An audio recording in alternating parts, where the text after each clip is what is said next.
আগের পার্ট 1-এ আমরা দেখলাম আমরা খুর্দা রোড অবধি এসে পৌঁছালাম। আমাদের ট্রেন এতক্ষণ ঠিকঠাকই চলছিল, কিন্তু ঠিক এর পরেই ভুবনেশ্বর জংশন আসার সময় ট্রেন লেট করলো 1 ঘন্টা, এবং তারপর কটক জংশনের সময় প্রায় 1.5 ঘন্টার উপর লেট ছিল।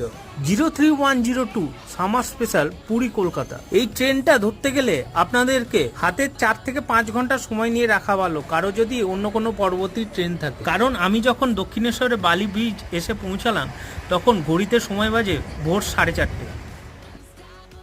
মায়ের মন্দির দর্শন ট্রেন থেকে করে নিলাম ঠিক। সাপ্তাহিক স্পেশাল ট্রেনের নাম করে এত বাজে অভিজ্ঞতা তা বলা না। আর সব থেকে বড় কথা, পুরী থেকে কলকাতা অবধি এই ট্রেনের অধিকাংশ সিট খালি ছিল, তাও আবার স্লিপার কামরায়, যার টিকিট পাওয়া দুষ্প্রাপ্য। অবশেষে যখন পৌঁছালাম তখন ঘড়িতে প্রায় 6:45 মতো বাজে।